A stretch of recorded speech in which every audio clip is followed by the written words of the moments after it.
హనుమంతుడు రామభక్తుడని మనందరికీ తెలుసు. కానీ ఆయన తన ప్రభువు భద్రత కోసం సాక్షాత్తు చంద్రుడిపైనే కూర్చుని కాపలా కాశాడని మీకు తెలుసా? అసలు హనుమంతుడు చంద్రుడి మీదకు ఎందుకు వెళ్లాల్సొచ్చింది? లక్ష్మణుడికి హనుమకు మధ్య జరిగిన ఆ వివాదం ఏంటి? ఈ ఆసక్తికరమైన కథను ఈ వీడియోలో పూర్తిగా చూద్దాం. రామసేతు నిర్మాణ సమయంలో ఒకరోజు రాత్రి అవుతుంది. శ్రీరాముడు వానరసేనతో కలిసి అక్కడే విశ్రమించాలని అనుకుంటాడు. కానీ తన ప్రభువు నేల మీద పడుకోవడం చూడలేక హనుమంతుడు భక్తితో ఒక చిన్న ఇల్లు నిర్మించడం మొదలుపెడతాడు. అంతలో లక్ష్మణుడు అక్కడికి వచ్చి, హనుమ, అన్నయ్యకు సేవ చేయడం నా బాధ్యత. ఎన్నో ఏళ్ళుగా నేనే చేస్తున్నాను. ఇప్పుడు నువ్వు చేయడం సరికాదు, వేరే పని చూసుకో అంటాడు. కానీ హనుమంతుడు తగ్గకుండా, నేను కూడా నా ప్రభువుకి పరమభక్తుణ్ణి, నేను కూడా సేవ చేస్తాను అని వినయంగా చెప్తూ తన పని కొనసాగిస్తాడు. ఇలా ఇద్దరి మధ్య చిన్నపాటి వాదన జరుగుతుంది.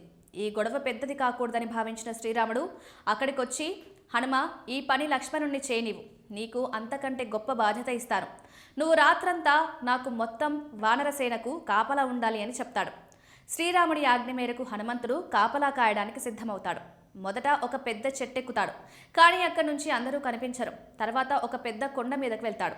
అక్కడి నుండి కూడా మొత్తం వానరసేన సరిగ్గా కనిపించదు. అప్పుడు హనుమంతుడు ఆలోచిస్తూ పైకి చూడగా ఆకాశంలో ప్రకాశిస్తున్న చంద్రుడు కనిపిస్తాడు. ఆహా, దీనిపై కూర్చుంటే మొత్తం వానరసేన స్పష్టంగా కనిపిస్తుందని భావించి ఒక్క దూకుతో గాల్లోకి ఎగిరి చంద్రుడి మీదకి వెళ్ళి కూర్చుంటాడు.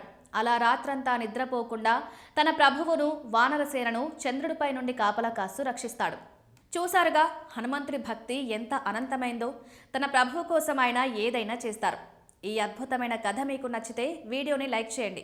కామెంట్స్ బాక్స్లో జై శ్రీరామ్, జై హనుమాన్ అని టైప్ చేయండి.